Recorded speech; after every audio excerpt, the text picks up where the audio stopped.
I'm the reporter with the Scottish Government's Planning and Environmental Appeals Division.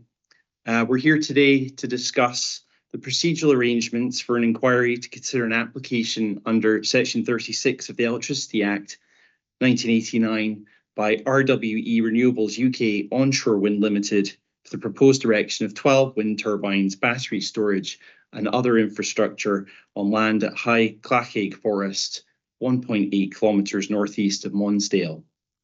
By a show of hands, can everybody hear me? Brilliant. Thank you. We'll get to introductions in a minute. I've been appointed by Scottish ministers to hold the inquiry and thereafter report to them with a recommendation on what should happen to the proposed development. Now, there are a few housekeeping matters before we proceed. Please note that today's meeting is being filmed for live and subsequent broadcast via the DPA website. By participating, you're consenting to being filmed and to the use and storage of the images and sound recordings.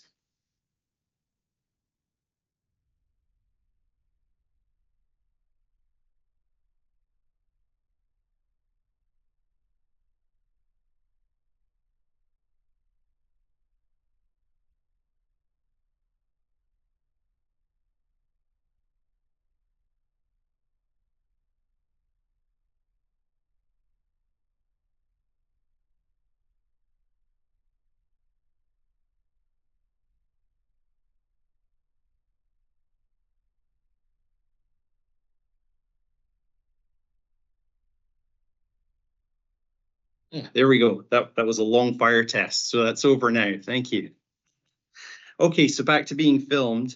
By participating, you're consenting to being filmed and to the use and storage of the images and sound recordings and any information pertaining to you contained in them for webcasting and training purposes and for the purposes of keeping historical records and making those records available to the public. Any information presented by you, in addition to forming a recording that will be held as a historical record, will also be held and used by DPA in connection with the relevant matter until that matter is decided or otherwise resolved, including any potential appeals and other connected processes. Now, are there any questions regarding the filming of this meeting? And by a show of hands, are you all in agreement to being filmed today? Excellent, thank you. You've all agreed. Now, while you're in the meeting, and I'm sure you're very au fait with this, but while you're not talking, if you could keep your microphones off, and when you are, turn them on, and then off again once you finish. That'll just stop any interference. Thank you. As you can tell, I've just had my fire test. That's fine, but you're all in a different environment, so please be familiar with your exit, and if there's a fire alarm, exit, and we'll catch up with you after. If you have a mobile phone, you keep that switched off or silent during today's discussions. Now, does everybody have a copy of the agenda for today's meeting? Brilliant, good. Now I'll ask each of the principal parties to introduce themselves, and I'll start with the applicant. Good morning, sir. My name is Vincent Fraser, King's Counsel. I'm instructed to represent the applicants at the inquiry. I'm instructed by Mr. Gary McGovern of St Masons, who's also present on the call, and he has with him, I think, Mr. Finley Burns, the project manager.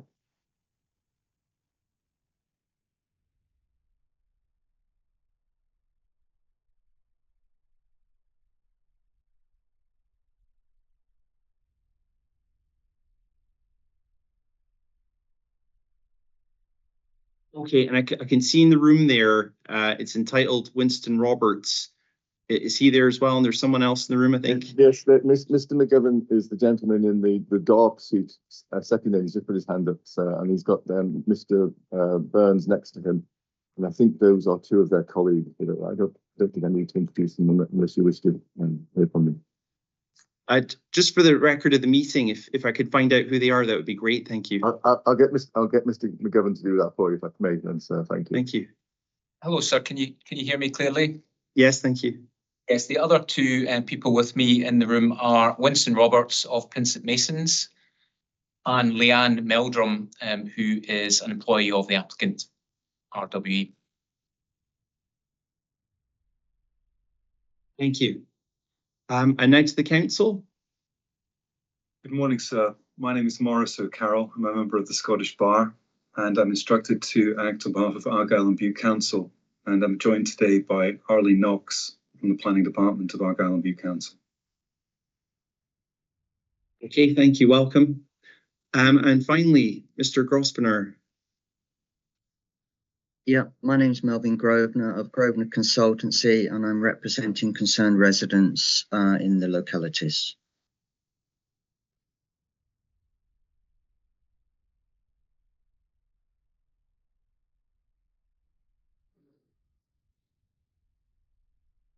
Can I just check, Mr. Grosvenor, you're representing the residents of Arnicle Farm, is that correct? Yes, primarily, but other residents as well, which I don't wish to name at this point.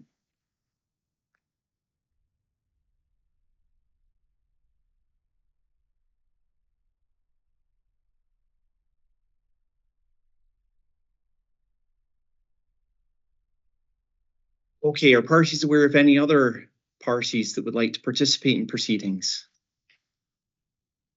No? Okay, thank you. Right, we'll move on to item 2, application of the Code of Conduct.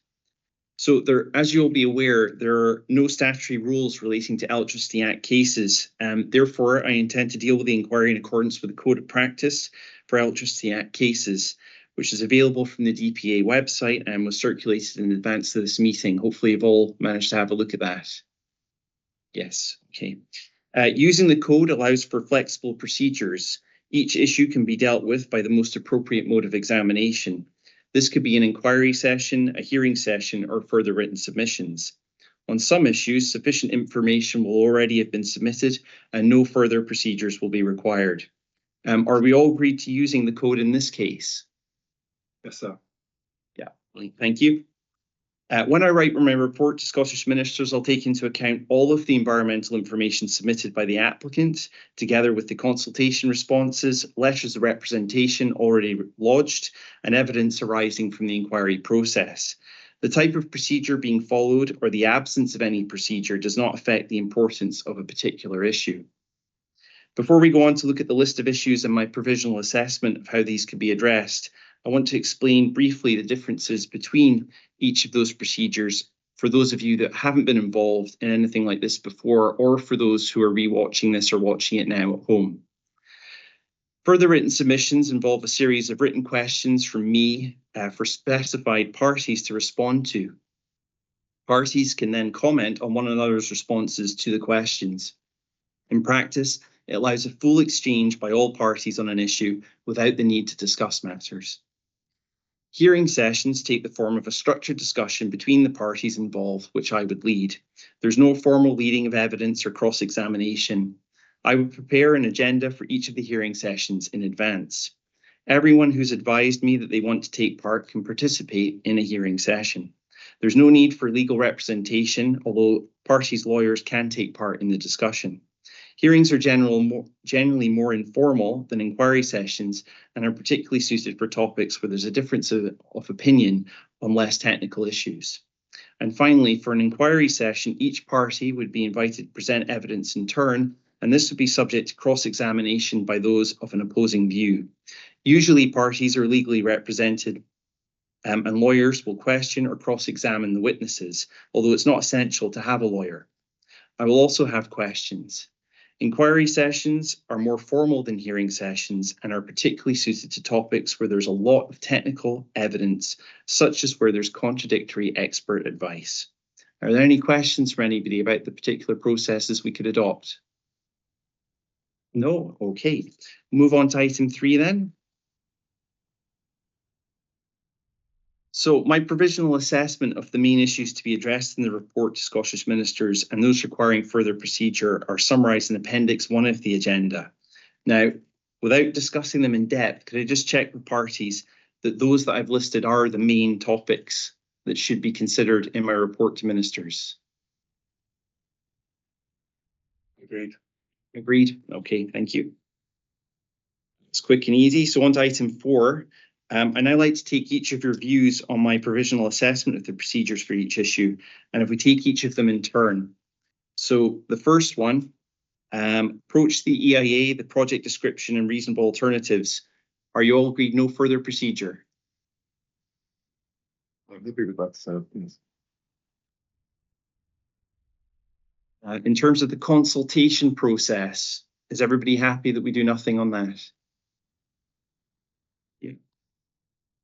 Now, in terms of planning and energy policy, I've provisionally put down a one-day hearing session.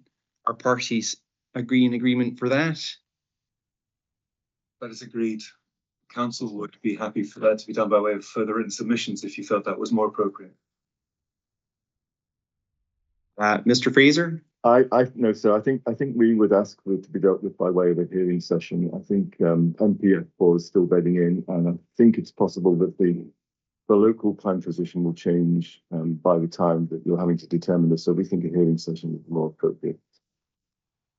Okay, I'm quite content to have a hearing session on that. It could be a half day, but I think if we pencil in a full day, does that sound agreeable? Yes, sir. And we'll come to which parties are participating after, but we'll just agree the process at the minute. Now, in terms of landscape and visual impact, including aviation lighting, I did write to you all before with my preference, but I'm happy to have a discussion. So my preference initially would be for further written submissions based on the fact when I described the processes before, there don't seem to be many issues of dispute between the parties in terms of viewpoints in dispute. And therefore, perhaps that would point to having further written submissions rather than a further oral process. But I'm happy to have a discussion about that. That's what today's about. So firstly, to the applicant, what are your thoughts in terms of further process? Well, so with respect to landscape and visual matters, we think this goes to the heart of the case. Excuse me, sir. That's raised against us by the council. I think it's something that will involve both technical evidence and there's clearly contradictory advice from the experts on this matter. And we think it's something that's best dealt with, and it is very frequently dealt with by way of inquiry sessions. So.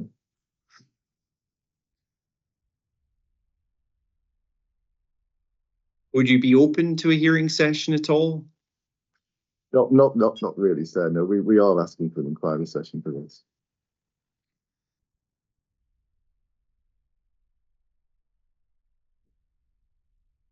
I'll ask the council, what are your thoughts? Thank you, sir. My thoughts are, first, if I could refer to your letter of 30th of May. And when you're looking under the heading of examination process, paragraph 2, page 2 of that letter, you say, in reading the applicant's position statement, it appears there are only a few disputed matters in terms of landscape and visual impact, including lighting on from gear, the sound of gear, a 2-kilometre extent along the Kintyre Way and cumulative impacts. The council agrees with that summary as far as it goes. The council has already written in by letter to you dated 12th of June, stating its preference would be for there to be a one-day hearing session on that basis. We agree that further written submissions would not be appropriate. There should be some form of oral process. However, the council considers that a hearing session would be the most appropriate form of inquiry into this matter. If I could just, before I leave that matter, if I could then also refer to Pinsent Mason's letter to you the following day, the 13th of June.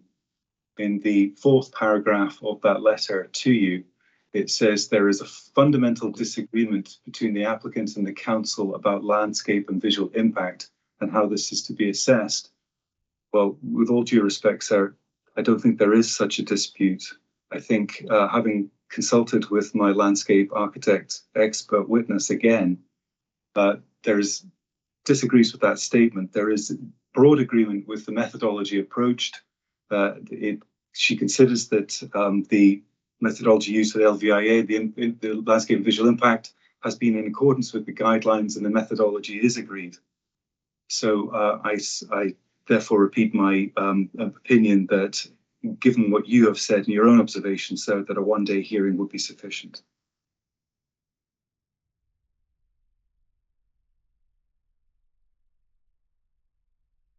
Okay, now, Mr. Grosvenor, you're not involved in this particular item.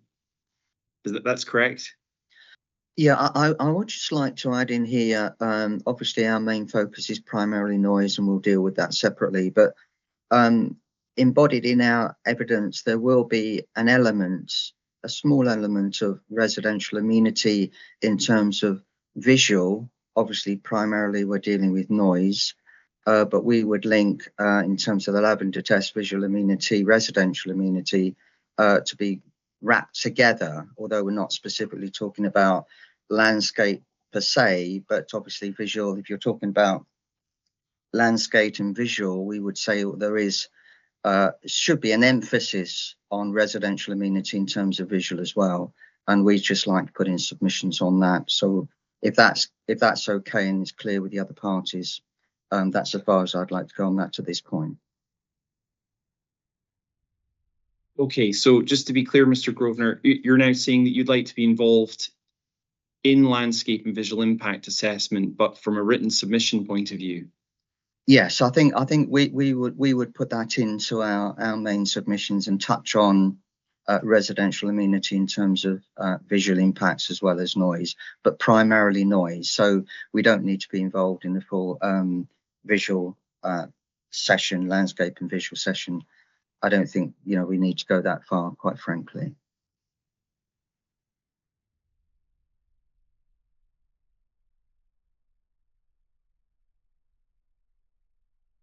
Okay, let's come back to that point in a minute, Mr. Grosvenor. Back to yourself, Mr. Fraser. Now, so we've got an issue here in terms of what process we undertake, and you're more than aware the inquiry is going to involve cross-examination of professional witnesses, and as the council's indicated, it may create more preparation time. A hearing could be more straightforward, and obviously the hearing will put a lot more emphasis on myself being the chair of that, rather than yourself or your colleague leading witnesses. What are your thoughts about a hearing? What I'm looking for here is what's the reason for having an inquiry in this particular case? Well, so as we indicated in our letter, we think there is a fundamental difference of expert opinion between the two parties in this matter, which goes to the heart of the council's objection.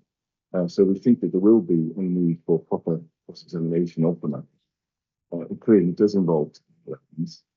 And clearly, as I indicated before, we have quite firm, concrete advice being given by the expert witnesses on both sides.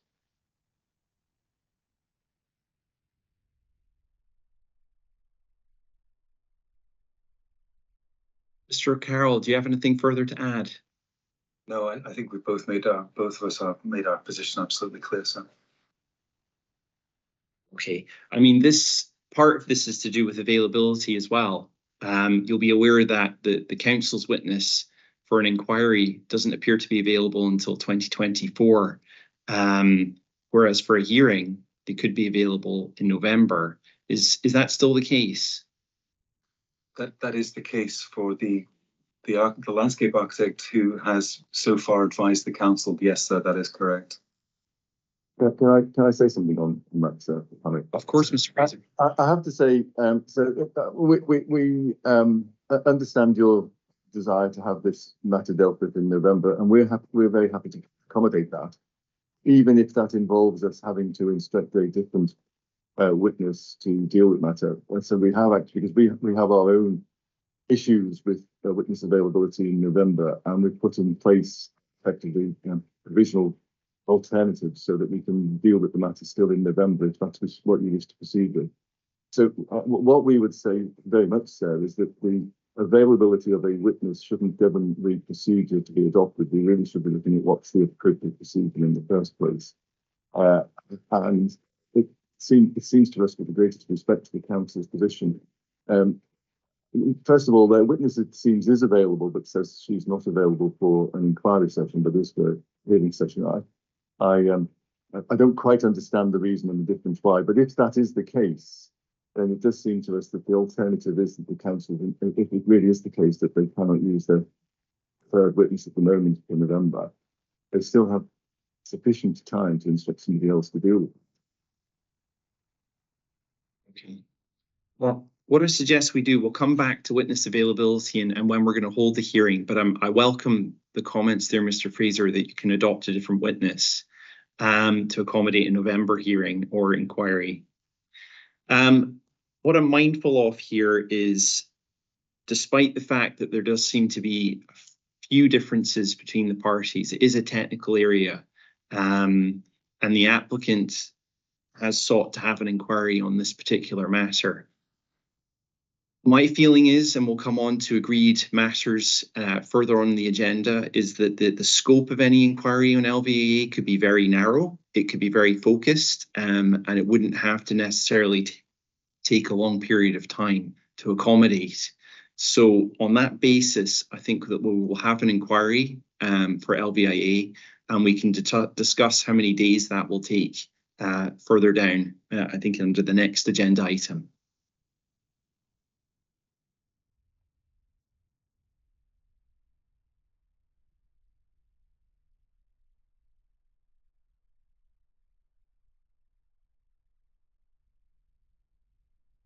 Now, Mr. Grosvenor, going back to your point, I wasn't aware that you were going to be raising any issues. Obviously, you've mentioned residential amenity, and my understanding was that was with respect to noise and infrasound. But you're now introducing a question of landscape and visual impact from properties. I'm assuming the residents at Arnicle Farm. Now, those points have been made in writing already in representations. Do you think it's necessary for us to have further written submissions on the matters that you're raising now? There may well be. I mean, I would just like to say that, you know, we can cover whatever we need to say in terms of residential amenity broadly in written submissions. I don't think we need to be involved in a hearing session on residential amenity. The only point I'm making is that when you're looking at residential amenity, to be fair, it should include an element of visual amenity as well as primarily noise. Because as I said before, if you go back to the Lavender test, which is from which it is mainly derives, it's a combination of whether the overbearing effects in terms of visual and noise should be given weight. So you might have a noise impact, but then you might have increased visual impacts as well, which would increase weight against the proposal in terms of residential amenity. So what I'm saying here is it's an emphasis, but I want to flag it up now because we don't want to be accused of saying, well, we're introducing new evidence. And I understood that our actual submission did include an element of that in any case. I mean, I know we've only submitted a holding objection at this stage, but you know, it's not a point that we're going to push hard on. But you know, if there are references to residential visual amenity in our evidence, we would like that to stand as it is, as a statement of concern, if you like. Okay. Well, what I propose is... Does that clarify it? Yes, it does. Thank you. What I propose is I'm not going to ask for further written submissions on residential amenity through a procedure notice, so that I'm not going to do that. But we understand that through the noise process, whatever process that is that we agree in a moment, that you may refer to amenity impacts in the wider sense. And I think I think we're all in understanding that that may occur and that we can accommodate that. Is that agreed by the other parties? But that seems fine. So I mean, my only observation is that obviously on the residential visual amenity issues that seem to have been raised, that's something that I would expect my landscape witness would be addressing. And so I'm assuming he'd effectively put it in whatever report he heard for you. And I raise that now simply because obviously if he's going to address it in the report, we would need to know what's being said by Mr. Grosvenor in sufficient time before that report occurred, so that he can address it. That's the only point I've made.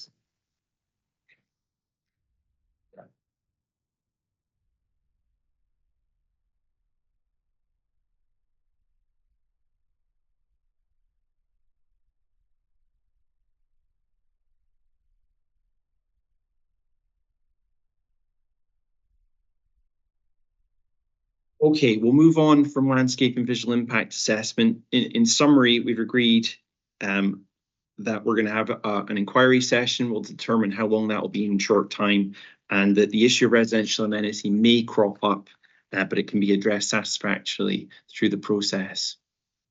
Right, so turning to noise.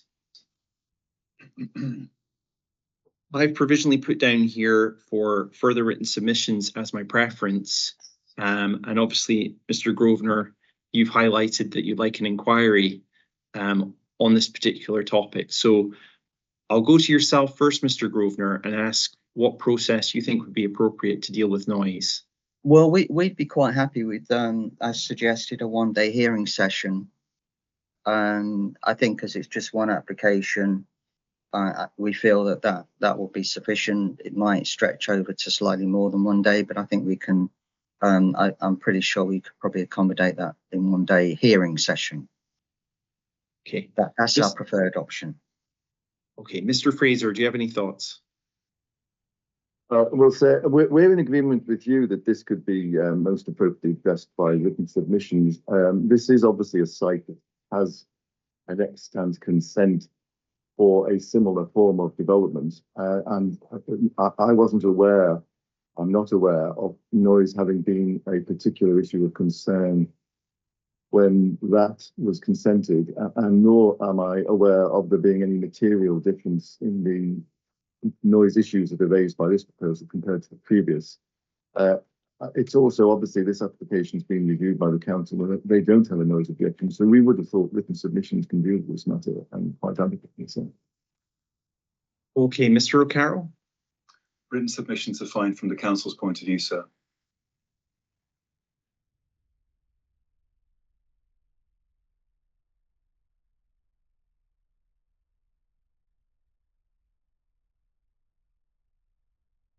So, Mr. Grosvenor, in a written submission situation, you've obviously given a holding objection and your thoughts on the updated position statement of the applicant. So I would issue a procedure notice, which would be contained as a note of this meeting, and it would ask a series of specific questions on noise, those probably pertaining to cumulative impact, current investigation and enforcement, if there has been any, and probably to do with infrasound. Those are the matters that I think you've raised so far. Now, I could give a period, and we'll come on to the period of time, but I would give a period of time for you to respond in writing, and then the council and the applicant would then have a period to respond. Now, that's the written submission process, and it seems in this case that might be the most appropriate. Well, with all due respect, we fundamentally disagree and we would hold out. Mr. Fraser says, well, we've had a previous application that's been consented, but without going to the specifics of the case, there is no comparison, quite frankly, between the previous application and the change to the variation. We're talking about a substantial increase in size and different profile of these turbines. And, you know, we disagree. Our position is that to fully examine the evidence, there should be a hearing.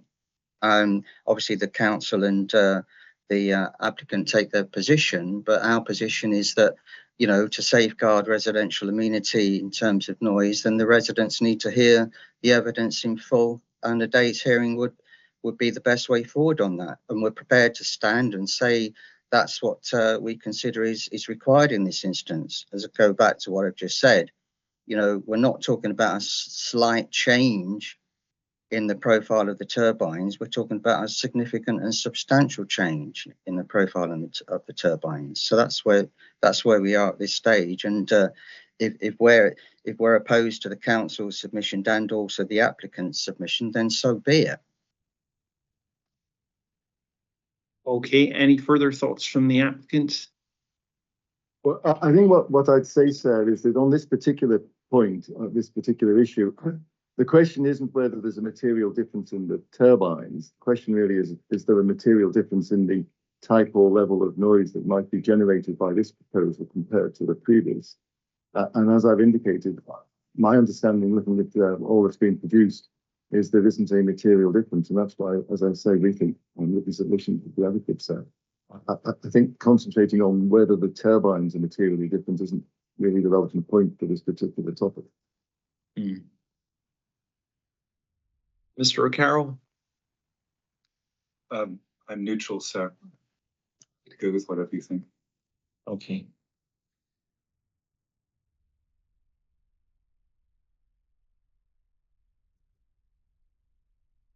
So there's a few things in my mind here. Mr. Grosvenor, you're the only representative of anyone in the community involved in this Section 36 application. You said the word we, which interested me.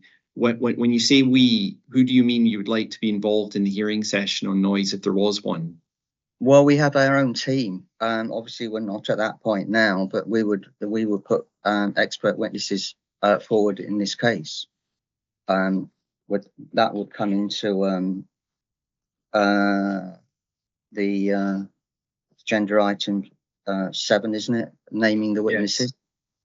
Yes, and I mean, that interests me as well. So when you say expert witnesses, I'm wary of, and we'll come on to prior disclosure of cases, but I'm wary of new matters or new evidence or technical evidence being introduced at a later stage in the process. Are you effectively just you'd be relying on the submissions to date, wouldn't you? Well, we've said at the outset that if we have a time scale, then we would have more information and more reports to submit, and our holding objection makes that quite clear. And the question of timing and submission of full evidence actually hasn't been met yet. That question has been raised several times, and there's been no responses from the DPA or yourselves. So, we have a report that we'd like to submit. And to say the holding objection is literally that. It sets out a case, but it also states that we'd like to have the dates for submission. So I'm not talking about new evidence. We're talking about actually putting in our full case, which we haven't been able to do yet.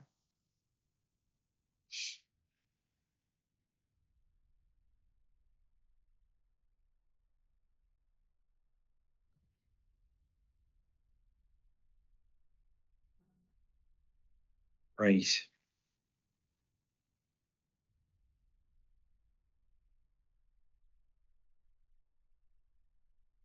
I have a slight concern about the unknown here in terms of what might be forthcoming. And for that reason, I think we can discuss possibly an agreed statement on noise matters, possibly in advance of any oral session, just to narrow the scope, because I'm concerned that I don't like to use the word ambush, but the applicant in particular could be introduced with a lot of technical evidence quite late on in the process, which wasn't raised while the application was originally consulted upon. So as a third party group and representing local residents, I feel that a hearing would be appropriate in this case. I think a one-day hearing, and we can discuss the length of it later on. Those involved would be the applicant, the council, and Grosvenor. Okay, is that agreed by parties? And we'll look at an agreed statement on noise down the line. Mr. Fraser. So whatever is best for you, we're happy to go along with. But can I just say I share very strongly the concerns that you outlined, that the matters don't get expanded, if I might put it that way. And that we do have very early knowledge of anything that we have to meet, given that this is a very technical area without having to meet it. Yes, what I don't want to be is in a situation where we're holding a hearing that then becomes very technical and it becomes apparent that it should have been an inquiry process. But Mr. Grosvenor, I think you've been in this situation before, and you've been in a hearing situation for noise, and you feel that this is the most appropriate process here as well. Yes, I mean, yeah, Mr. Fraser will know that I and my team have just been engaged in a 3 conjoined inquiry in South Ayrshire, where we had a 2-day hearing session, and the team will be putting forward in this case will be the same, almost the same as that case. So That there is obviously technical details in there, but that there's an acousticians on both sides presented evidence. And of course, the other problem we had was that the council's noise evidence presented to the planning committee meeting was late coming forward, so we didn't have a chance to respond to that.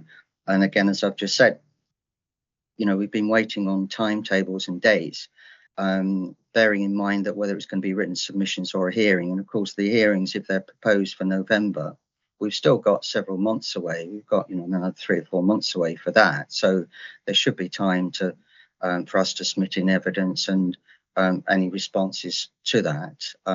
Obviously, we're happy for it to go forward in a hearing session in November, if that suits the other parties. Okay, right. We'll come to the dates in a wee while, but I think for this point, for noise, I think we're going to have a hearing session, and there will be a look to have an agreed statement on noise matters produced in advance of the hearing statements coming forward. Right. We'll move through the rest of the items. On ecology, I'm just going to say no further procedure, and if you nod your heads, if you're in agreement. Yeah. Ornithology, no further procedure.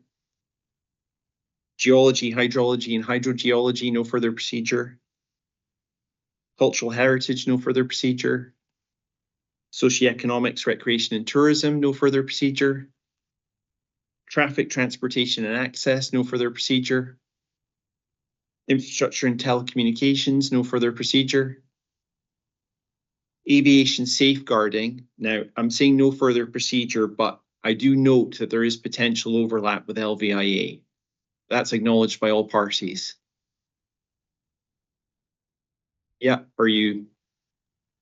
So I'm saying no further procedure, but there may be an overlap into the inquiry statements or reports of the witnesses on LVIA. If it helps you, sir, I think that's perhaps anticipating another question you'll have later in the debate.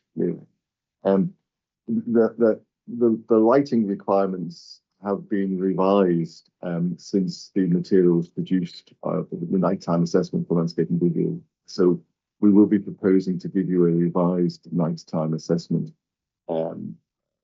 dealing with that. I think that's probably the topic you had in mind, but we can discuss that further if you'd like under topic 8. So. Okay, forestry, no further procedure. Yeah. Shadow flicker, no further procedure. Okay. And then moving on to conditions and legal agreements, we're proposing a half-day hearing session. Is everybody in agreement on that?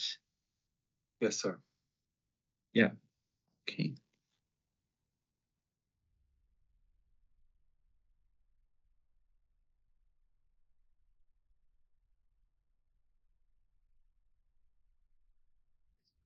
Okay, moving on to item 5.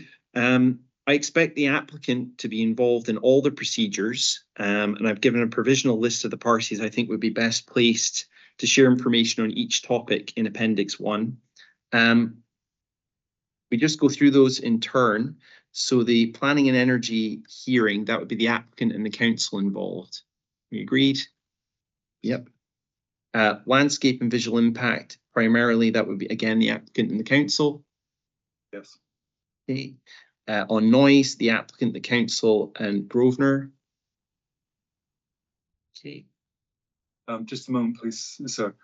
I'm sorry to have to revisit this, but I've just been receiving messages about the noise issue.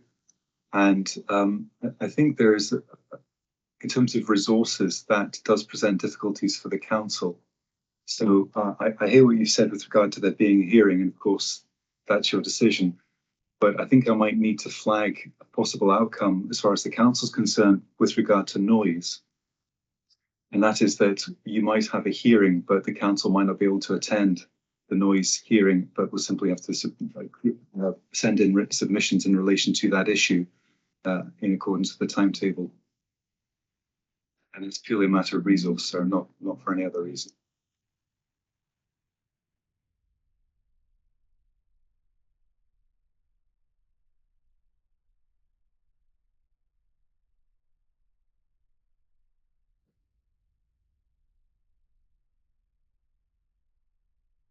I mean, we can come on to that. Is that to do with resourcing and environmental health, or? Yes, absolutely, sir. Okay, because we are many months in advance of November. I've been told we don't have an environmental health officer, sir. Right. Okay.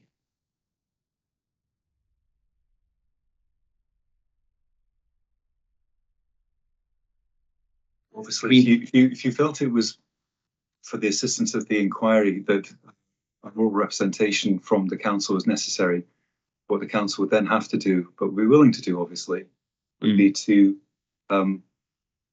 obtain advice from an expert consultant externally to the council. But if that's something you wanted us to do, then we would be able to do that. I think what we'll do is we'll look at the process, the agreed matters process, and then we can have a think about where the lines of difference are occurring and whether or not those involve the council. I think from the initial, and I don't want to get into evidence right now, that's not the purpose of today's meeting, but the initial responses from Mr. Grosvenor refer to environmental health action, and that might be pertinent to this particular case as well. And therefore, my feeling is that there should at least be a representative of the council at those hearing sessions. Understood.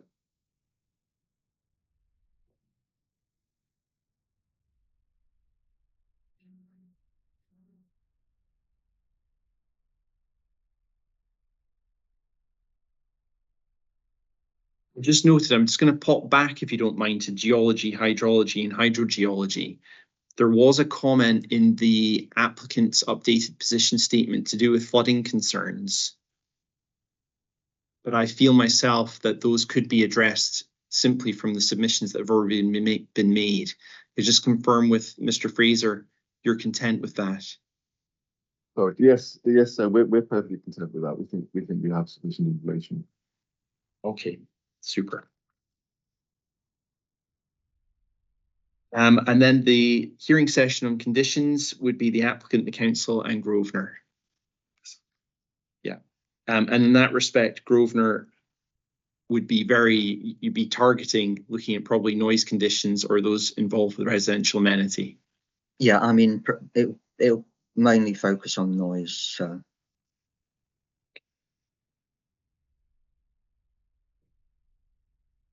Okay, that's agreed. Now, we'll move on to item 6. Now that we've agreed who's going to participate, it would be useful to agree the order in which evidence will be given in the inquiry sessions. Generally, we'll start with the applicant's witness and then move on to the council and others. But in this case, it will just be the applicant and the council. The witnesses will read out their precognition or summaries if we agree that precognitions are as read, and then provide any clarifications before cross-examination from other parties. Again, in this case, just the council, before questions from myself and re-examination by the witness's representative. Is that process agreed? Yes, sir. Okay. And for the hearings, we will all group together around a virtual or in-person environment and discuss that topic following an agenda which I will issue in advance. Is that process agreed? Yes, sir. Okay, brilliant. We'll move on to item 7. So I now want to discuss the number of witnesses and potential duration of the hearing and inquiry sessions. As I said previously, my intention was to hold the inquiry and hearing sessions in late November this year, but we can have a discussion about that just now. So firstly, in terms of the witnesses on policy matters, Mr. Fraser, able to indicate how many witnesses you may have attending? I would expect it just to be one witness, and I would expect at the moment that to be Mr. David Bell. Okay. And Mr. O'Carroll? It would be Mark Lodge and Arlene Knox for the council would be in attendance. Who's Mr. Lodge, sorry? Mr. Lodge is planner within the Argyll and Bute Planning Department.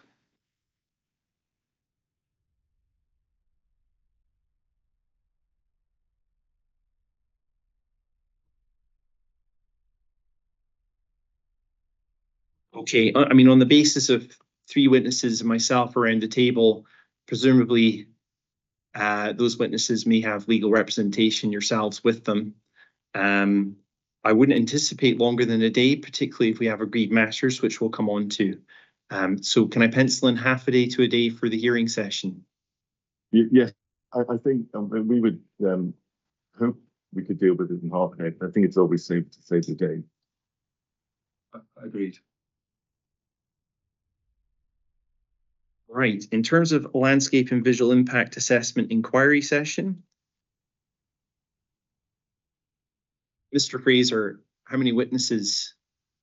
So we would anticipate having one witness. I think which witness it is will depend upon what dates you ultimately fix, because that's the issue I said about us having to make alternative arrangements.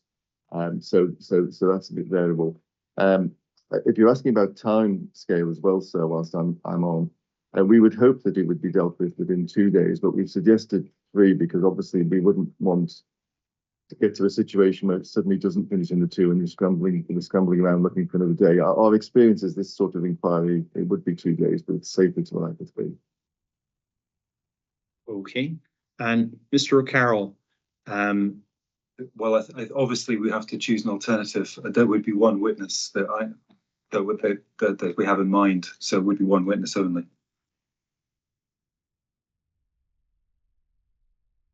And are you in agreement? It would be 2 days and we could have a holding day? Yes, I agree with that.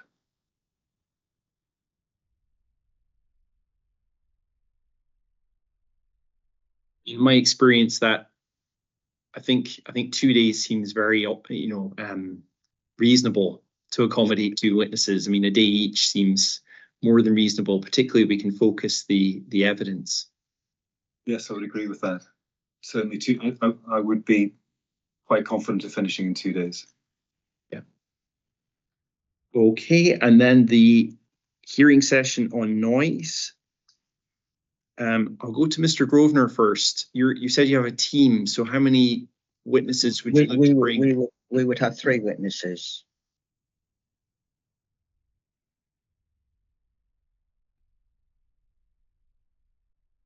Okay, are you able to divulge who they may be or what they might? Yes, yeah. Mr. W.L. Huson, Huson, who's our acoustician.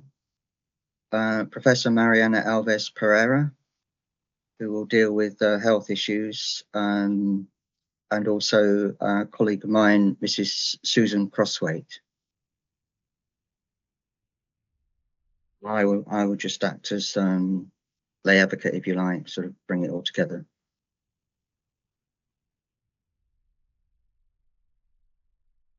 Okay. So, I mean, I'm teasing out from you as we're going through this meeting. You've now thrown in the word health as well, which well, in relation to noise, specifically in relation to noise. Okay, Mr. Fraser, in terms of hearing 3 witnesses for Grosvenor, what's your? Well, at the moment, sir, we would anticipate just having the one witness. That would be Mr. Shepherd from Hayes Mackenzie. The problem, the way I put it that way, sir, is the problem that we have obviously is that we don't have an awful lot of information about what we're going to have to meet, and it was a point I was going to come on to. I think when you dealt with matters under 8, I think it may be appropriate to raise the matter now, sir. Yes. I think, sir, you have in mind that we should try to reach an agreed statement with Mr. Grosvenor to try to narrow things down. I have to say, we're not entirely optimistic from past experience that we're likely to manage to agree much in an agreed statement. And our concern, as I say, sir, is that at the moment, we're not quite sure what it is we're going to have to meet, although we have suspicions as to what it might be.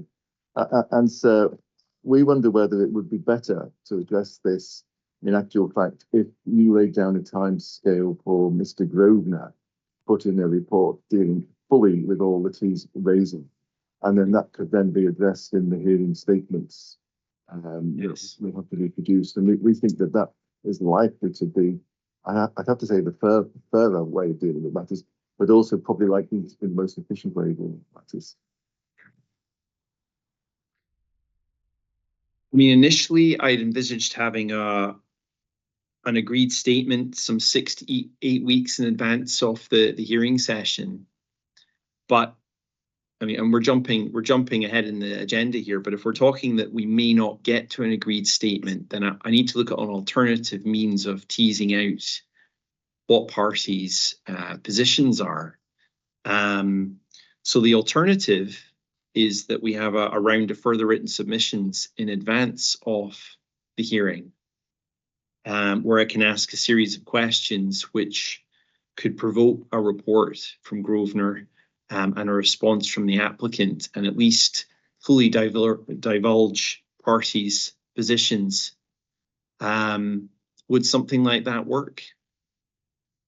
Yeah, we're happy to work with the inquiry. I mean, obviously, you know, we've got reports we wish to submit, and really what I'm asking for now is obviously the timetable for that and the timetabling for the hearing as well, so that when we know where we're going, and also the other parties know where they're going as well. So we're quite happy with that. So that's fine by us. I mean, we were expecting to have a timetable for preconditions and then any responses to those. I mean, we're talking about the end of November. We've got what, nearly 3.5 months, haven't we? Well, in fact, 4 months. We're only halfway through July now.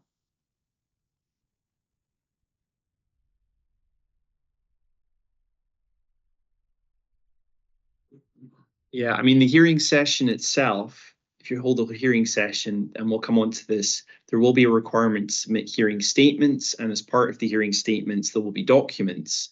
And typically it may be that there is a report appended and that is one of the documents referred to by your witnesses.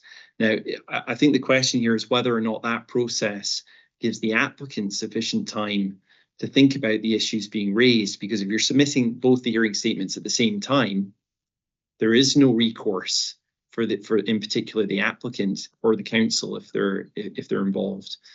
Well, we're quite happy to put in a precognition and then our first and foremost, and then our full statement within timetable. So if you're happy to sort of give us a timetable, then we'll work to. Yeah, not to confuse matters, you won't require precognition. That's an inquiry process. So I'm just using that as a terminology. Yes, yeah, no, I understand what you mean. Mr. Fraser, do you have any thoughts on the process for noise?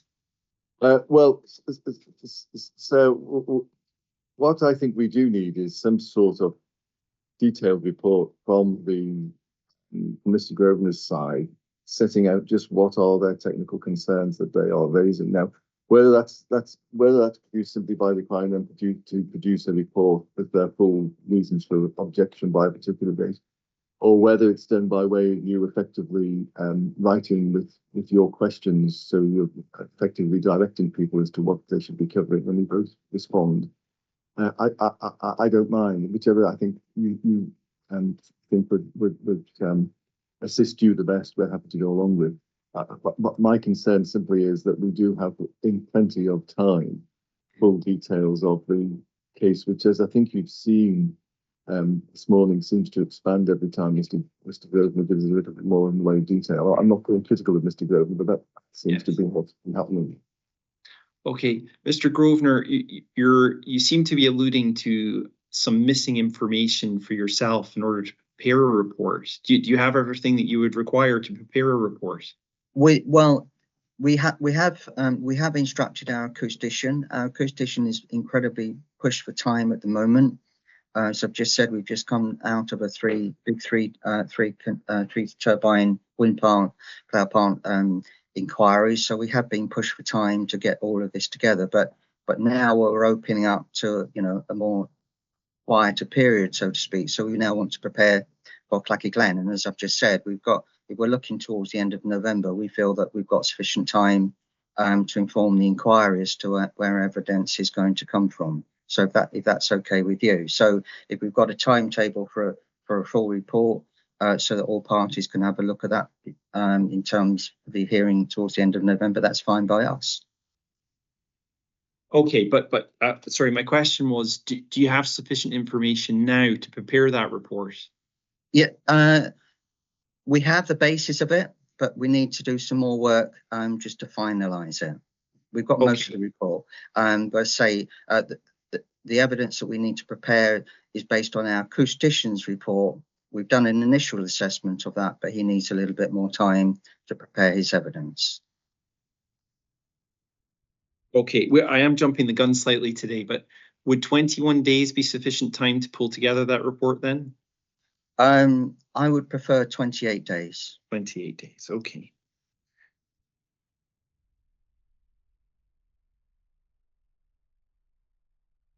Okay, so my thoughts are I'm going to seek further written submissions from Grosvenor on their noise concerns, a full noise report, 28 days to prepare, and then I'll allow the council and the applicant 2 weeks to respond to it.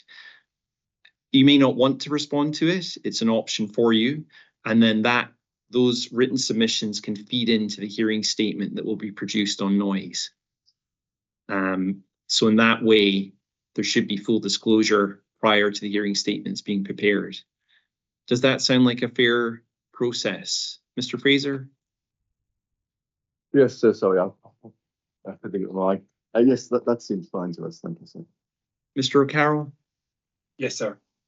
Yeah, and what that might do, it might also highlight where the council's involvement might be required, and focus on whether or not you need to hire an external or not. Okay, thank you. Appreciate it. Right, so that was noise. So now we're on to the conditions session. Is it one witness apiece from all three of you? I anticipate it's likely to be my inspecting solicitor, or somebody from my inspecting solicitor will take the lead on that. And with respect to time scale, my experience is it's really in the hands of the reporter to the extent how quickly or long it takes. Mr. O'Carroll, would it be both the planners that were involved before? Would it be yourself or someone else involved? For the conditions? Yes, sir. Yes, that's right. That's who it would be. Just because I have two planners, it doesn't mean to say it'll take twice as long. If ever they spoke, they'd be taking it in turns. And I think half a day would be quite adequate. Mr. Grosvenor, just be yourself coming to that session? Yes, well, either myself or our acoustician, but would you say one?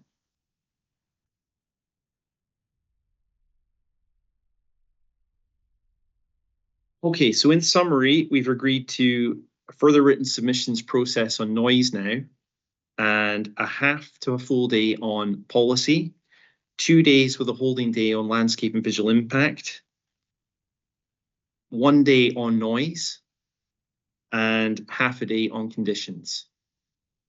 So we're looking at total here, 1, 2, 3, 4, 5. So 5 days, possibly a sixth, depending on how we go. 1, 2, 3, 4.5. Yeah. So hopefully within a week we can pencil this in. Yes, Mr. Fraser. Yeah, I think that's fine. That might be subject to 2 points I'm just going to raise. So one of them relates to my noise witness. He is generally available in November. The one complicating factor I have is that he is expecting to be giving evidence at another inquiry in November where he still hasn't been told the date. One would hope the two dates wouldn't clash, but we wondered whether it would be possible to accommodate that by you, when you give us the date, issuing a date but having a fallback alternative date if there was suddenly an issue with our noise witness on that date. Well, I can probably go one better. What's the noise? What's the other inquiry that the witness is involved in? I don't know the name of it. I don't know if Mr. McGovern can help me on that. So it's not a Scottish project, so unfortunately we will be able to assist with the date, unfortunately. Okay. Okay, we can look at an alternative date if required. Right. Now, onto the tricky issue of dates in terms of when we hold these sessions. Now, probably the easier one, Mr. Grosvenor, are you available throughout November? We certainly would prefer the last 2 weeks in November. The first 2 weeks in November aren't going to be possible for us.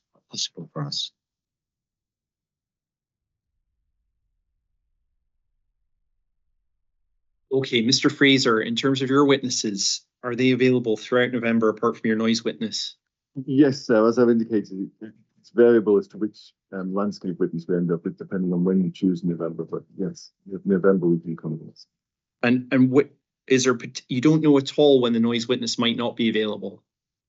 No, that's the problem I have. I think looking at what like 3 are the more likely dates that he would have a potential clash with. So that would mean the second 2 weeks in November, effectively, I don't think there is an issue or likely to be an issue.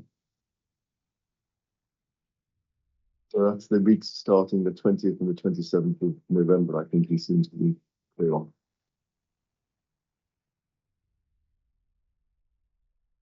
Okay, and to the council, Mr. Carroll, witness availability. I think the weeks of the 20th and 27th of November would be clear for the council. Thank you. And well, let's talk about your landscape and visual impact witness. So you've indicated that Miss Anderson would be available for a one-day hearing. Now, what we've agreed today is it's looking like it could be a one-day inquiry with her full involvement.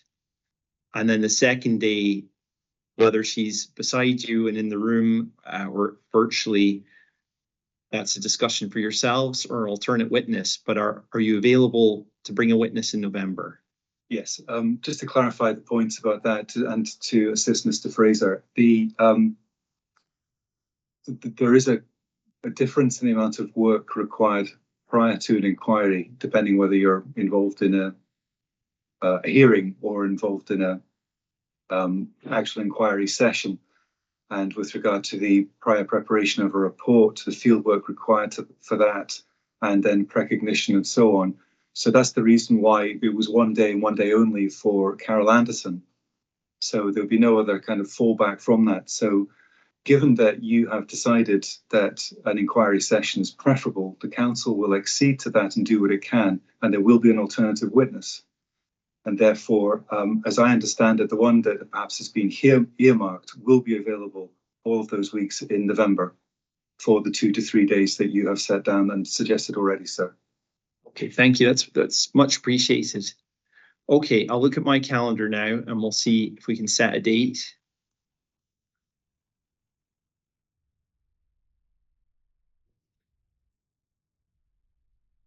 Right. So week commencing the 27th of November, there's actually a public holiday on the Friday. Yeah. So I suggest we commence Monday the 20th for that week. Yeah. And we pencil in the full week for the inquiry and hearing sessions. And if we cover the 27th as a holding day, so if we get pushed, we'll move into that. I mean, I'll make that clear within the note of this meeting how we can arrange things. In terms of the order of evidence, do parties have any preference on when we hold the sessions? In other words, do you want policy first, then landscape and visual? Obviously, conditions will be the final session. In my experience, sir, we start off with landscape and visual, then go on to policy, and then go on to other issues, which in this case would be noise, and then conditions. But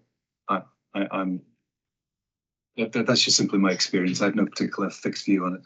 That's fine. Sometimes it depends on what the spatial framework or the policy basis is. That might inform the landscape and visual impact session in some instances. That's why I was asking. No, I think I'm happy to leave it in your hands as to which you think's the best way of dealing with matters. The only thing that's occurring to me, sir, is we're obviously hoping to fit the landscape and visual in within 2 days. But if we give it 2 days with a third holding day, I assume the intention would be that the third holding day would be the day that follows the 2 days. If you see what I mean. So if you assumed you started landscape and visual on the Monday, Tuesday, you then got Wednesday. But now I don't know whether you'd then say if we don't need the Wednesday for landscape, we're bringing everything forward, or everything has to wait till Thursday. That's a matter I leave in your hands to decide what you want to do with it. So that's the thing that occurs to me. Yes. No, I think with public disclosure, we advertise these inquiries and parties will decide whether this is in person or virtual, but other people will want to set their time aside to be involved or watch this. So I'm going to propose is that we go Monday, Tuesday for the inquiry, Wednesday's the holding day, and then Thursday policy, Friday noise, and then the Monday the 27th could be conditions. Okay.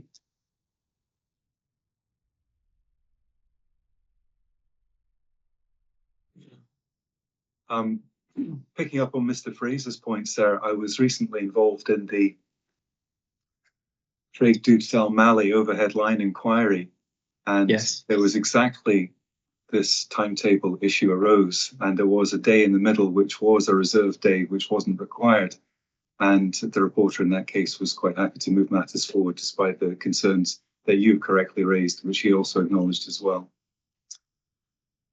okay. And if that were the case, of course, the benefit would be that everyone would be, if indeed the inquiry session was concluded in 2 days, it meant the entire inquiry from start to finish would therefore be concluded within the 5 days of the same week, which perhaps might be the best use of resources for everybody.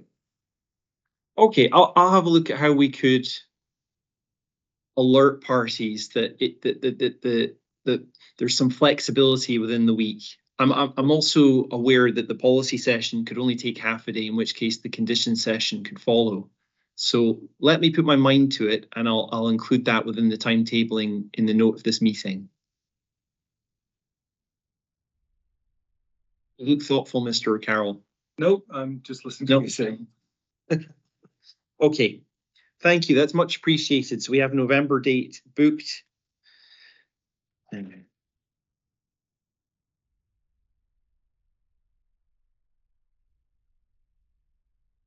Now, with the limited number of participants, I anticipate that holding virtual sessions would be efficient and appropriate in this case. Do parties agree to that?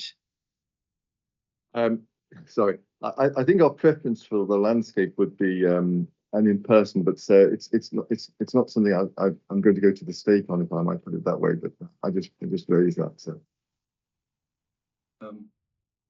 If I could echo that, sir, I would have thought that an inquiry session is better dealt with in person, but I won't die in a ditch over it. Well, in that case, I mean, if we have an in-person session, I'll just put this out there, there's a logistical issue. Kintyre is not very central for many of us probably to get to. So we look at traveling over the weekend to get there for an in-person session, and then traveling back in order to hold the hearing sessions, which I'm proposing would be virtual. I think the logistics, I think also the fact that there are so few witnesses and there are so few interested parties in terms of those opting in, that it wouldn't be efficient use of our time to hold an in-person inquiry. I realize there are benefits to an in-person inquiry, seeing the eyes of the witnesses and talking to your team. But I think in this case, we can accommodate a virtual inquiry process. Can parties accommodate that? We can. If I might put it this way, I understand where you're coming from, so we can accommodate that. So. In our case, it's essential that it's a virtual inquiry because our main acoustic witnesses actually is living in Australia. So, and one of our other witnesses is in Portugal. Okay, yeah, thank you, Mr. Grosvenor, for raising that point. So Portugal's not such an issue, but Australia with the, I'm guessing it must be 11, 12-hour time difference. Is there a particular time that your witness is generally available UK time? Yeah, it's better if he goes first. When we had the conjoined inquiry, I think he was still giving evidence at 3 o'clock in the morning, Australian time. So if it's in the morning, that's fine. But if it drags on into the afternoon, it's a bit more tasking. for him. Can I help on that at all, sir? Because I was a party to the inquiry Mr. Grogan has just referring to. I think we did run basically normal hours. It was accommodated. I think that the point was raised, it would be better for this witness in Australia if we could finish by 2 in the afternoon or whatever. But I think that's to a degree in the hands of the witnesses themselves as to how long things take, I'm afraid. And I think it was about 3 o'clock we finished. Yeah. The complicating factor was there were 2 days for that. So obviously it was possible to stop a little bit earlier on the first day to start again on the second day. Yes. But I think we can accommodate a 9:30 start. I suspect you might want to be doing that, sir. But I think we would be asking you to run the normal times that you would run for a UK inquiry, if I might put it that way. Yes. I think with a hearing session, obviously, I'll issue the agenda. I'll chair that hearing session. So any matters that your witness, Houston from Australia is involved in, I can try and look at those at the beginning of the agenda. Okay.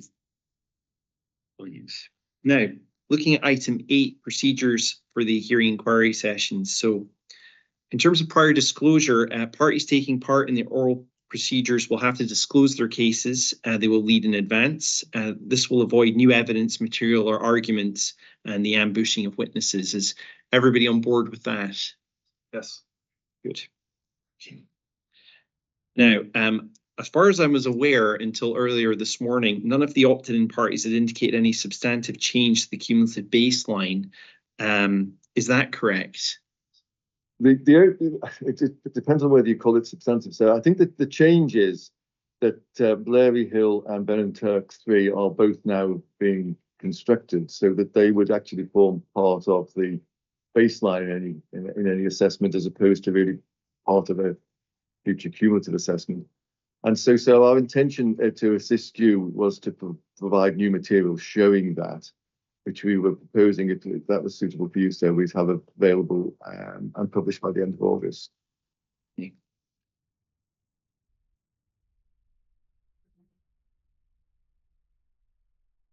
Okay, and so in terms of the change to the baseline, those are no longer in planning or consented, they're actually under construction. Yes.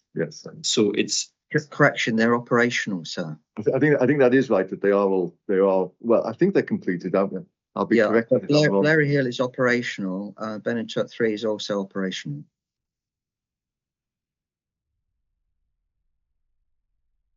okay. So, Mr. Fraser, your team are going to prepare new cumulative information and have that submitted by the end of August. If that meets with your approval, sir, yes. Yes. No. Well, I want to have the most up-to-date information. Yes. And so, whilst it's not cumulative, obviously, but the other matter I raised just before was that there's obviously a change in the lighting. Effectively, there's less lighting required for aviation reasons now. So again, we were proposing to provide you with a new and separate nighttime assessment. And again, we were proposing, if that meets with your approval, to have that available by the end of August. So Yes. Well, I'm in agreement to both of those being produced and submitting. I'll have to think about whether or not they require to be advertised, or if the parties here.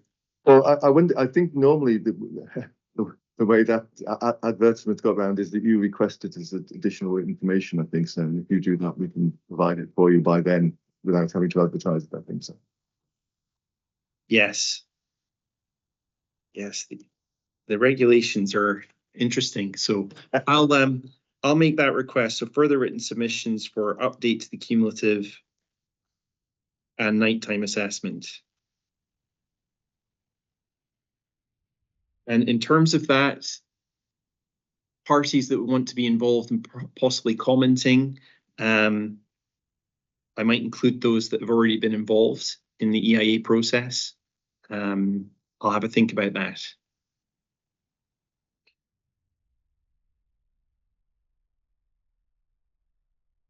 Right. Are there any other matters or documentation that might be submitted in advance of the inquiry? We don't expect it to be at the moment. So we're reviewing our environmental information just to make sure it is up to date and nothing's changed. So if something suddenly popped up, then we'd have to alert you to that. But at the moment, we're not expecting it to be any issues. Okay, thank you.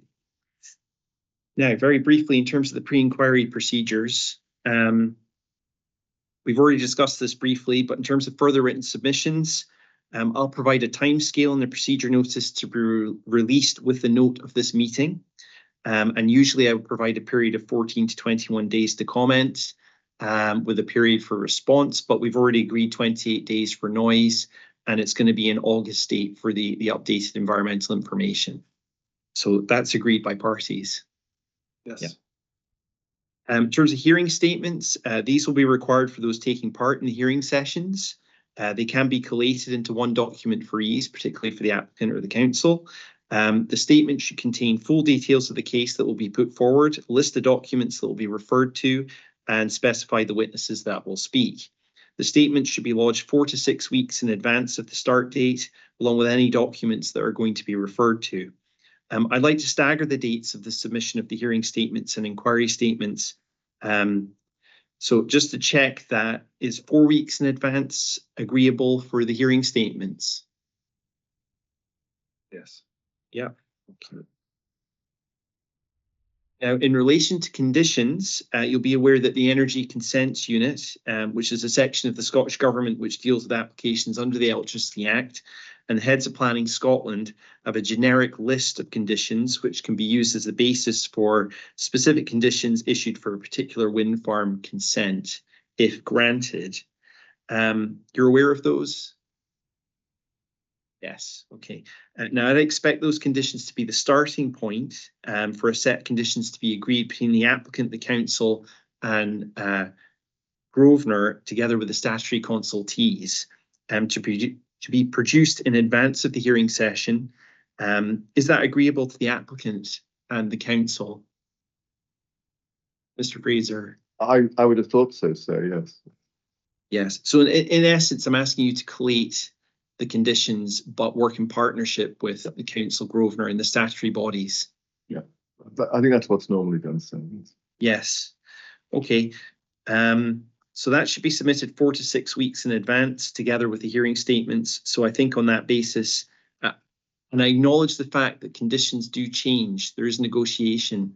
And if I could suggest, possibly the best way to do it is to have a table that shows the conditions and then columns for other parties should they have a comment on how the condition could be modified. If that could produce 4 weeks in advance of the inquiry, is that agreeable? Yes. I'm giving all this work effectively to my solicitors, sir, but I think they'll accommodate that for you, sir, yes.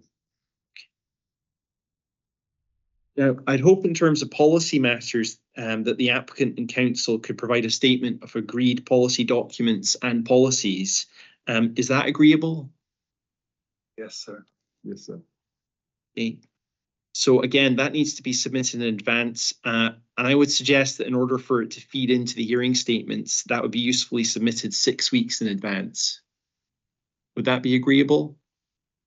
Yes, sir. I don't see a problem with that either, sir, I don't think.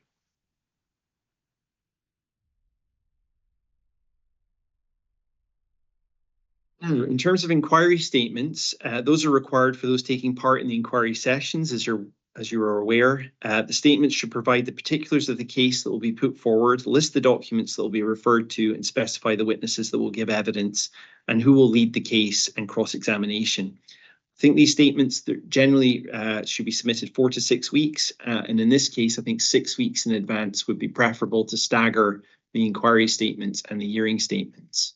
So is 6 weeks agreeable to yourself, Mr. Fraser? I think so, sir, yes. Yeah. Mr. O'Carroll? Agreed. As you know, those giving evidence to the inquiry should provide a precognition, statements of evidence that they will read at the inquiry session of no more than 2,000 words long. That should be submitted 2 weeks in advance of the start date. Is that agreed? Yes, that's normal. Good. Now, I'm also looking for a statement of agreed matters in landscape and visual. that would allow you a good starting point to narrow the focus of the evidence. So would parties be agreeable to producing a document to set out the areas of dispute in simple terms? And if so, would a period of 8 weeks prior to the inquiry be useful? The reason I'm saying 8 weeks is to allow 2 weeks before the inquiry statement. So your witnesses have a bit of a period of time to focus on areas of dispute. I agree entirely that it should be before the statements. I think 2 weeks before would probably be sufficient. So, Okay, Mr. O'Carroll, is that okay? Yes, agreed.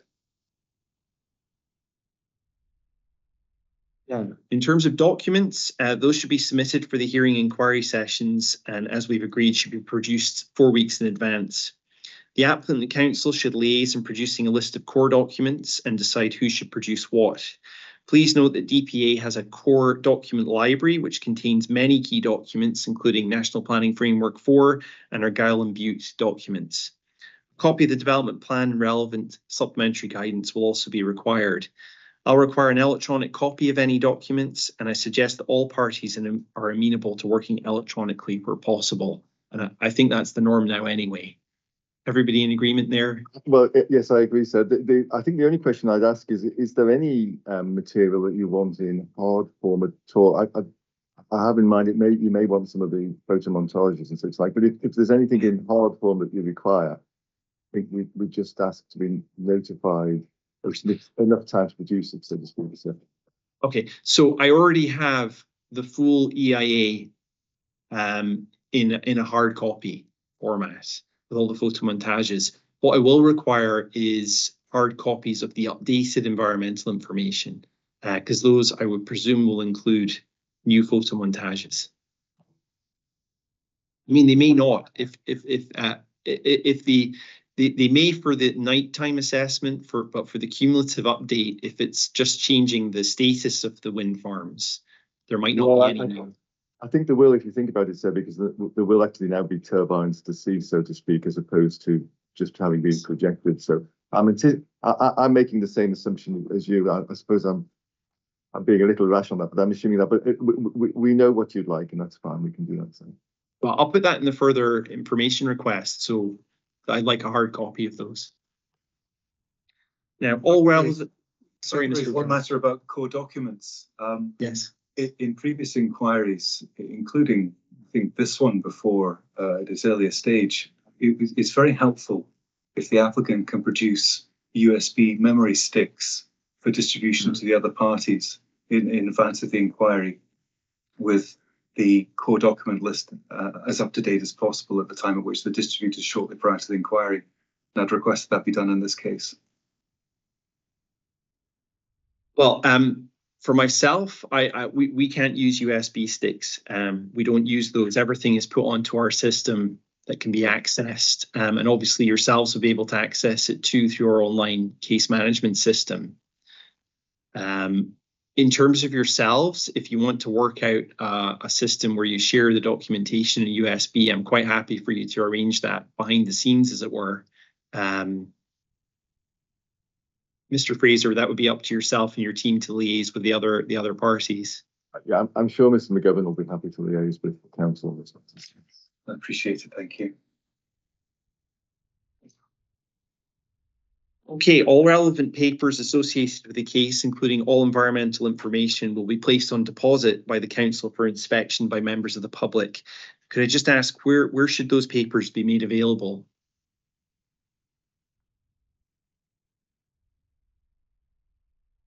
Sorry, it'd be yourself, Mr. O'Carroll, or yes. Ms. Knox. Yeah.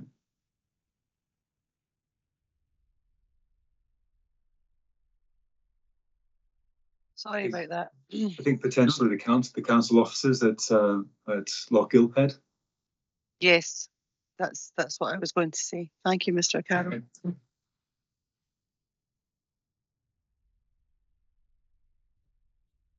Excellent, thank you. So papers includes all further written submissions, the hearing statements, the inquiry statements, all documents, and the precognitions. The council should bring this public set to the oral sessions as well, though in this case that won't occur because it's all going to be virtual, so it'll be online. Copies of the documents have to be exchanged between the parties taking part in the various sessions. I'll leave it to the parties to agree between themselves whether to send these to each other in hard copy or electronic form, but parties must send the council one copy to the council in hard format for putting on public deposit. Where possible, I'd like electronic submissions made in the Word format. I already have hard copies of the environmental statement, including the LVIA and further EIA, as I've already indicated. We'll publish all the documentation that is produced on the DPA website for yourselves and others to view. It's also possible that in fact, it will be possible, all the virtual sessions will be filmed and recorded and broadcast subsequently. If you've got any concerns about filming, then please raise them with me or the team in advance. Now, in terms of post-inquiry procedures, summaries of case. Previously, reporters undertook to summarise parties' cases. This exercise was vastly time-consuming, and it required a simulation of our arguments from various documents and evidence given orally. We have therefore changed our approach and are now asking parties to provide their own summaries of case, which can be simply attached to our report to Scottish ministers.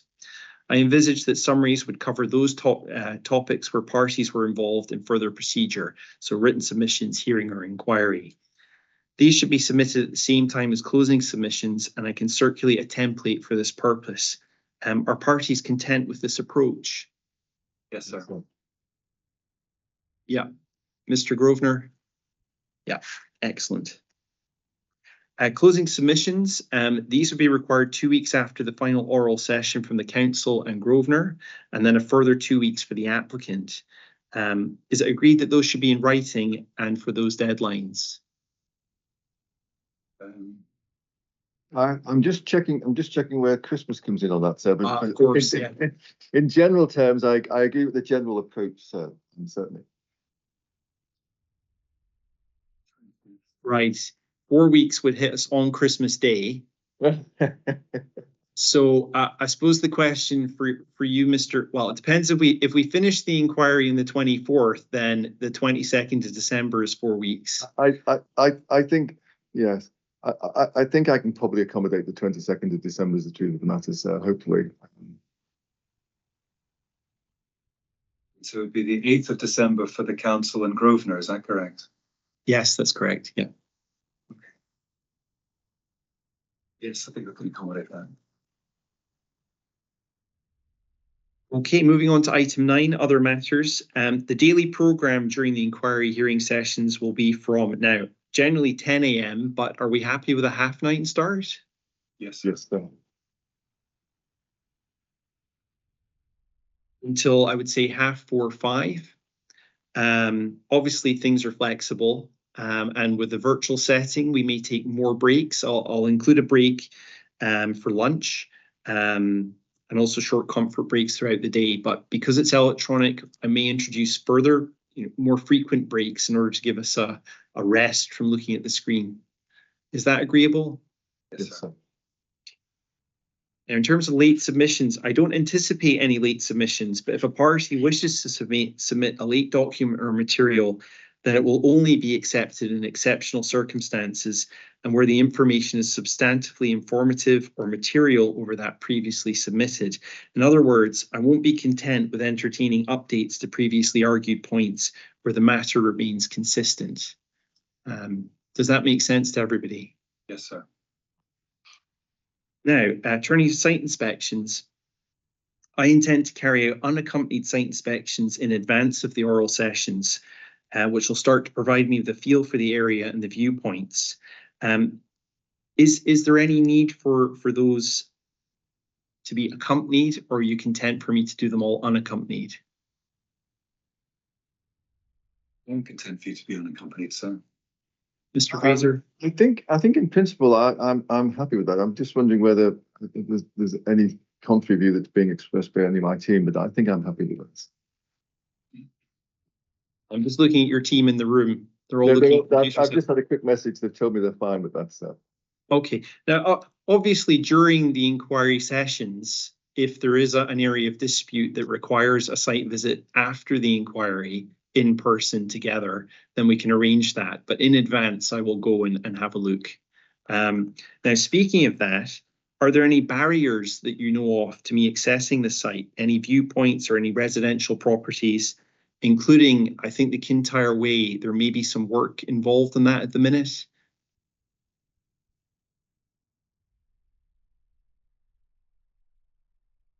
Just looking at your team, Mr. Fraser, they're talking to one another. I'm wondering if I might just invite Mr. McGovern to, because I think he's just taking instructions, I think. Does he want to say anything? So we're not aware of any impediments at the moment, sir, but we'll certainly double check that after we've closed today, and we'll confirm in writing if there is anything. Yeah, the one in particular for me, I'll just look.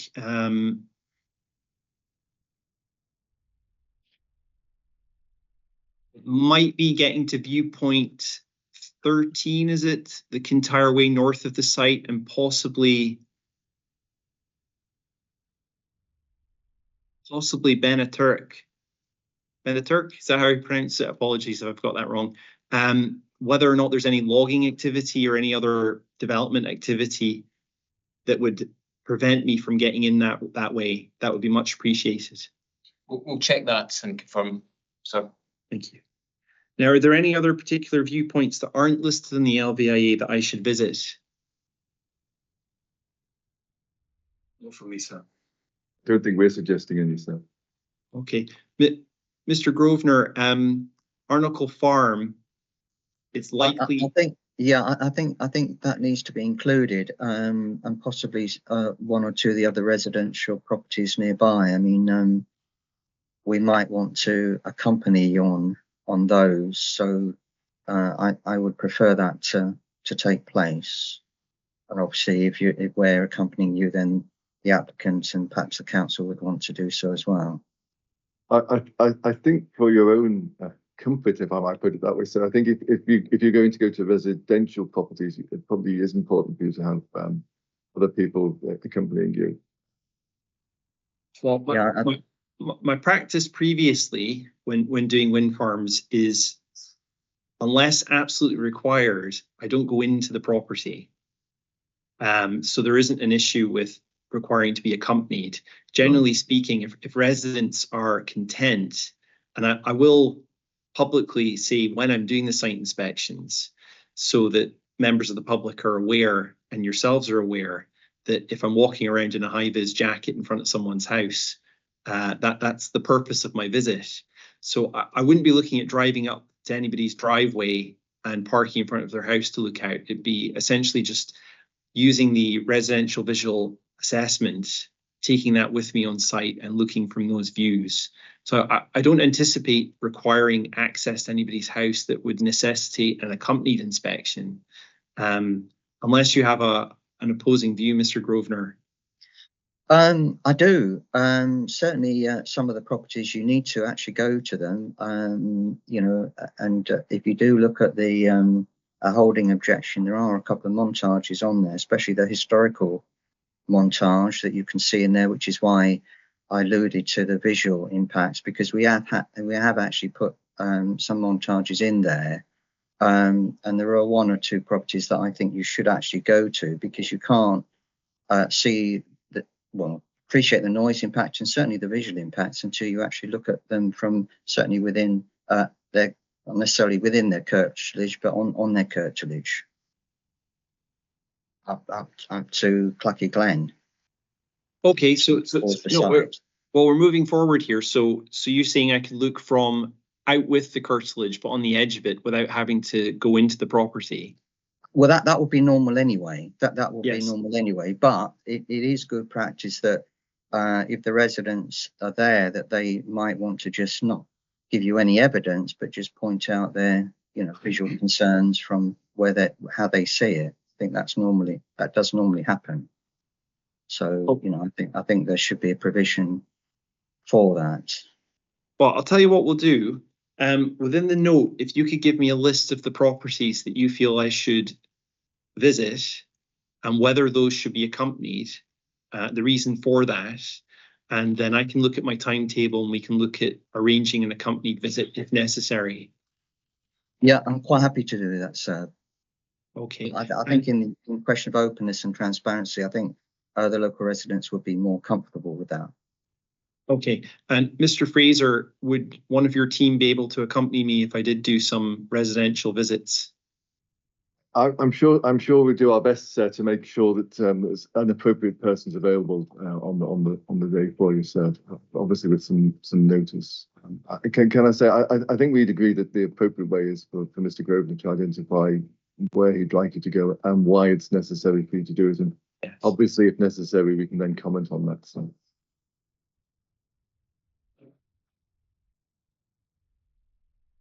Okay, much appreciated.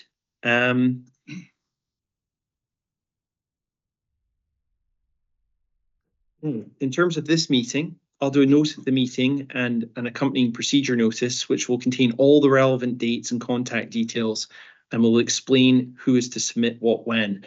I take it in terms of the contact details for each of you. Mr. Grosvenor, you're the main contact for yourself and your witnesses.